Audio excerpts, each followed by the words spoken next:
নমস্কার, আমি মঞ্জু ভট্টাচার্য। আমার গ্রন্থপাঠ আসরে আপনাকে স্বাগত জানাচ্ছি। পড়ছি শ্রী শ্রী চৈতন্যদেব গ্রন্থ থেকে 10ম অধ্যায়ের পরবর্তী অংশ। লোকমুখে চৈতন্যদেবের স্বল্পাহারের খবর পাইয়া রামচন্দ্র একদিন দেখিতে আসিলেন এবং স্বচক্ষে তাহার ক্ষীণ ও দুর্বল দেহ দেখিতে পাইলেন। রামচন্দ্র তখন শুভানুধ্যায়ীর ভানে বিজ্ঞের ন্যায় চৈতন্যদেবকে অন্যভাবে উপদেশ দিতে লাগিলেন। সন্ন্যাসীর ধর্ম নহে ইন্দ্রিয় তর্পণ, জৈছে তৈছে কর মাত্র উদর ভরণ। তোমাকে ক্ষীণ দেখি শুনি কর অর্ধাসন, এই শুষ্ক বৈরাগ্য নহে সন্ন্যাসীর ধরম। যথাযোগ্য উদর ভরে না করে বিষয় ভোগ, সন্ন্যাসীর তবে সিদ্ধি হয় জ্ঞানযোগ। চৈতন্যদেব পূর্বের ন্যায় বিনীতভাবে অতিশয় সম্মান প্রদর্শনপূর্বক বলিলেন, আমি আপনার শিষ্যস্থানীয়। আমার বহু ভাগ্য যে আপনি এইভাবে আমাকে সৎ শিক্ষা দিতেছেন। প্রভু কহে, অজ্ঞ বালক মুই শিষ্য তোমার, মোরে শিক্ষা দেও এই ভাগ্য আমার। রামচন্দ্র তাহার বাক্য ব্যবহারে সন্তুষ্ট চিত্তে বিদায় লইলেন, কিন্তু চৈতন্যদেব ভিক্ষার পরিমাণ বাড়াইলেন না। স্বল্পাহারেই দিন কাটিতে লাগিল। দেহ ক্রমশ অধিকতর কৃশ ও দুর্বল হইতেছে দেখিয়া ভক্তগণ অতিশয় উদ্বিগ্ন হইয়া পড়িলেন, কিন্তু প্রতিকারের কোনো ব্যবস্থা করিতে পারিলেন না।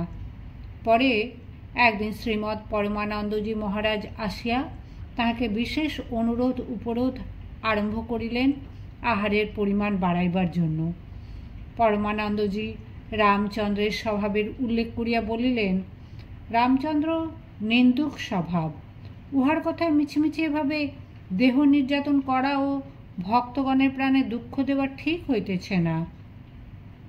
অতি বিনীতভাবে রামচন্দ্রকে সমর্থন করিয়া প্রভু কহেন, সবে কেন পুরীকে কর রোষ, সহজ ধর্ম কহেন তেহ করি তাঁর কিবা দোষ।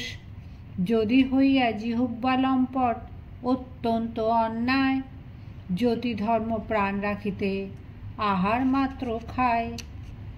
পরমানন্দ স্বামীকে চৈতন্যদেব খুব শ্রদ্ধার চক্ষে দেখিতেন এবং সর্ববিষয়ে মান্য করিয়া চলিতেন। তাহার আদর অনুরোধ উপেক্ষা করিতে না পারিয়া আহারের পরিমাণ কিছু বাড়াইতে স্বীকৃত হইলেন। সেই দিন হইতে 2 পণ কৌড়ির অর্থাৎ পূর্বে যাহা ছিল তাহার অর্ধেক ভিক্ষার পরিমাণ নির্দিষ্ট হইল। কিছুদিন পরে রামচন্দ্র পুরী তীর্থ পর্যটনে অন্যত্র গমন করিলে ভক্তগণের প্রাণ ঠান্ডা হইল। তাহারা ভিক্ষার পরিমাণ বাড়াইতে সচেষ্ট হইলেন, কিন্তু তাহার সম্ভব হইল না। এখন হইতে বরাবরের জন্য 2 পণ কৌড়ির মহাপ্রসাদই বরাদ্দ রইল। তবে অন্তরঙ্গ গৃহস্থ ভক্তগণের অনুরোধে কখনো কখনো তাহাদের আকাঙ্ক্ষা পূরণ করিবার জন্য কিছু ব্যতিক্রম করিতে হইত। তিনি তাহাদের প্রস্তুত ও পরমাগ্রহে প্রদত্ত জিনিস সম্পূর্ণ উপেক্ষা করিতে পারিতেন না, কিছু কিছু গ্রহণ করিতেন। তাহার অনাড়ম্বর লঘু পাক আহার্য দ্রব্যে বিশেষ প্রীতির পরিচয় দিবার জন্য আমরা এখানে একটি ঘটনার উল্লেখ করিতেছি। রথযাত্রার কালে গৌড়ীয় ভক্তগণের পাথে আদি যিনি বহন করিতেন, সেই ধনী জমিদার শ্রীযুক্ত শিবানন্দ সেনের বালক পুত্র চৈতন্যদেবের বিশেষ কৃপাপ্রাপ্ত চৈতন্যদাস একবার পিতার সঙ্গে পুরীতে আসিয়াছিলেন। গৌড়ীয় ভক্তেরা সকলেই প্রিয় সন্ন্যাসীকে নিমন্ত্রণ করিয়া ভিক্ষা দিতেন এবং সেই জন্য যথাসাধ্য আয়োজন উদ্যোগ ও উৎকৃষ্ট দ্রব্যাদি সংগ্রহে ত্রুটি করিতেন না। ধনী জমিদার শিবানন্দ সেনের তো কথাই নাই। ওই উদ্দেশ্যে সেন দম্পতি কত ভালো ভালো জিনিস বাংলাদেশ হইতে কষ্ট স্বীকারপূর্বক আনয়ন করিতেন, আবার কত কি পুরীতেই সংগৃহীত হইত। ভক্তগণের মনোবাঞ্ছা পূর্ণ করিবার জন্য চৈতন্যদেব ওই সকল বস্তু নামমাত্র গ্রহণ করিলেও বেশি পছন্দ করিতেন না। শিবানন্দের বালক পুত্র চৈতন্য দাস একদিন সন্ন্যাসীকে ভিক্ষার জন্য নিমন্ত্রণ করিল। বয়স অল্প হইলেও চৈতন্যদেবের রুচি ও স্বভাব বালক বিলক্ষণ রূপে অবগত ছিল। চৈতন্যদাস তাহাকে ভিক্ষা দিবার জন্য পিতামাতার ন্যায় কোনো প্রকার উদ্যোগ আরম্ভ করিল না। তখন গ্রীষ্মকাল, তাহার বিশেষ রুচিকর হইবে বুঝিয়া বালক জগন্নাথের পান্তা মহাপ্রসাদ, কাগজি লেবু, আদা কুচি, লবণ তৎসহ বড়ি ভাজা ব্যবস্থা করিয়াছিল। এইরূপ সরল অনাড়ম্বর শরীর মনে তৃপ্তিদায়ক সহজ পাচ্য ভক্ষ দেখিয়া চৈতন্যদেবের আনন্দের সীমা রহিল না। অতিশয় তৃপ্তির সহিত বালকের ভিক্ষা গ্রহণ করিলেন এবং আহারান্তে বালকের বিবেচনা শক্তির বিশেষ প্রশংসা করিয়া বলিলেন, এই বালকই ঠিক ঠিক আমার অন্তর বুঝিতে পারিয়াছে। চৈতন্যদেব ও তাহার অন্তরঙ্গ পার্ষদগণ কিরূপ কঠোর ত্যাগ বৈরাগ্যপূর্ণ জীবন যাপন করিতেন, আহার বিহারে তাহাদের কিরূপ সংযম ছিল, এই সম্পর্কে আরেকটি ঘটনার উল্লেখ এখানে অপ্রাসঙ্গিক হইবে না। চৈতন্যদেবের বাল্যসখা ও প্রিয় সঙ্গী, বিনয় নম্রতা ও ভক্তিপ্রেমের প্রতিমূর্তি গদাধরের কথা পাঠকগণের অবশ্যই মনে আছে। পরম প্রেমিক কঠোর বৈরাগী ব্রহ্মচারী গদাধর পুরীর দক্ষিণ প্রান্তে সমুদ্র কিনারে অতি নির্জন স্থানে একটি কুঠিয়ায় থাকিয়া ভগবত ভজনে নিরত ছিলেন। গদাধরের জীবনযাত্রা প্রণালী সম্পূর্ণভাবে আড়ম্বর বর্জিত ছিল। নিতান্ত সহজ সরলভাবে যদৃচ্ছা লাভ সন্তুষ্ট থাকিয়া কঠোর ত্যাগ বৈরাগ্যপূর্ণ জীবনযাপন করিতেন। চৈতন্যদেবের সাহচর্যে, ত্যাগ তপস্যার আনন্দে ও ভগবত অনুভূতির উল্লাসে তাহার অন্তর সর্বদা পরিপূর্ণ থাকিত। তাহার প্রেমপূর্ণ ব্যবহার এবং স্নিগ্ধ মধুর বাণী সকলের চিত্তকেই আকর্ষণ করিত। সমুদ্র স্নানান্তে কখনো কখনো চৈতন্যদেব গদাধরের কুঠিয়ায় গিয়া তাহার সঙ্গে দেখা সাক্ষাৎ আলাপ আলোচনাদি করিতেন। একদিন এইরূপে স্নানান্তে তাহার কুটিরে উপস্থিত হইয়া দেখিলেন তিনি রন্ধনের আয়োজন করিতেছেন। চৈতন্যদেব মৃদু মধুর হাস্যে গদাধরকে মোহিত করিয়া বলিলেন, পণ্ডিত, অদ্য তোমার এখানেই ভিক্ষা গ্রহণ করিব। অপ্রত্যাশিত এই আবদারে গদাধরের প্রাণ আনন্দে পূর্ণ হইল বটে, কিন্তু পর মুহূর্তেই ভীষণ ভাবনার উদয় হওয়াতে যুগপৎ হর্ষ বিষাদের সঞ্চার হইল। হায়, প্রাণাধিক প্রিয়তম আজ নিজে যাচিয়া খাইতে আসিয়াছেন, ইহা অপেক্ষা আনন্দের বিষয় আর কি থাকিতে পারে? কিন্তু তাহাকে কি দ্রব্য রন্ধন করিয়া খাওয়াইবেন?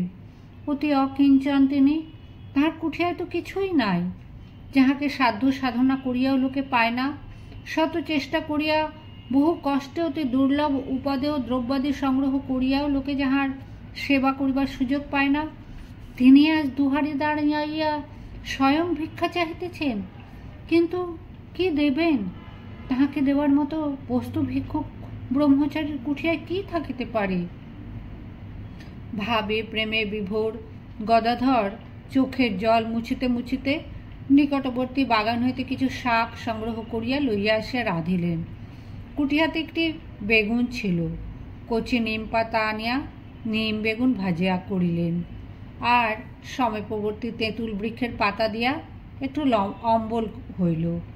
এদিকে চৈতন্যদেবের প্রবল ক্ষুধার উদ্রেক হইল। তিনি গদাধরকে তাড়াতাড়ি রান্না শেষ করিবার জন্য তাগাদা দিতে লাগিলেন। গদাধর অতিশয় বিনয় বচনে তাহাকে কিছুক্ষণ অপেক্ষা করিতে বলিলেও তিনি যেন আর সহ্য করিতে পারিলেন না। অবশেষে নিজেই পাতা লইয়া বসিয়া পড়িলেন এবং বারংবার ভিক্ষা চাইতে লাগিলেন। গরিব দুঃখীর উপযোগী অতি সামান্য দ্রব্য তাহার পাতে দিতে গদাধরের অন্তর দুঃখে ফাটিয়া যাইতে লাগিল। আরাধ্য দেবতাকে স্মরণ করিয়া প্রেমাশ্রু বিসর্জন করিতে করিতে গদাধর প্রেমিক সন্ন্যাসীকে ভিক্ষা দিলেন। সেই পবিত্র শাকর্ণের অপূর্ব পবিত্র সৌরভে চারিদিক আমোদিত হইয়া উঠিল। চৈতন্যদেব তাহার খুব প্রশংসা করিতে করিতে পরম তৃপ্তির সহিত ভোজন করিতে লাগিলেন এবং গদাধরের আনন্দ বর্ধন করিয়া স্বয়ং প্রত্যেক জিনিস চাহিয়া খাইলেন।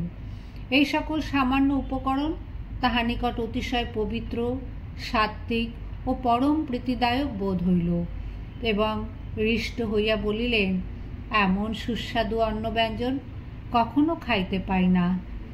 পরমানন্দে ভোজন সমাপ্ত করিয়া চৈতন্যদেব গদাধরকে রহস্য করিয়া বলিলেন, পণ্ডিত, এমন ভালো রান্না কোথায় শিখিলে? গত জন্মে তুমি বোধহয় বৈকুণ্ঠে রাঁধুনি ছিলে। এমন ভালো ভালো জিনিস রাঁধিয়া চুপি চুপি নিজে খাও, আমাকে দাও না। এখন মধ্যে মধ্যে তোমার কুঠিয়াতে ভিক্ষা করিতে আসিব। চৈতন্যদেবের প্রীতি ভালোবাসাতে গদাধরের নেত্র হইতে অবিরল প্রেমাশ্রুধারা প্রবাহিত হইয়াছিল এবং এই অদ্ভুত ভিক্ষার কথা শুনিয়া ভক্তগণ বিমোহিত হইয়াছিলেন। চৈতন্যদেবের রসনেন্দ্রিয়ের সংযম সম্বন্ধে শোনা যায়, সার্বভৌম তাহার জিহ্বাতে চিনি দিয়া পরীক্ষা করিয়াছিলেন। শুষ্ক বালির মতো চিনি তাহার জিহ্বা হইতে ঝরিয়া পড়িয়া গিয়েছিল, বিন্দু মাত্র রসস্পর্শ হয় নাই। আহারের ন্যায় পোশাক পরিচ্ছদ সম্বন্ধেও চৈতন্যদেবের তীক্ষ্ণ দৃষ্টি ছিল। দেহের আরাম ভোগবিলাস তিনি সম্পূর্ণভাবে বর্জন করিয়াছিলেন। আগামী পর্বে।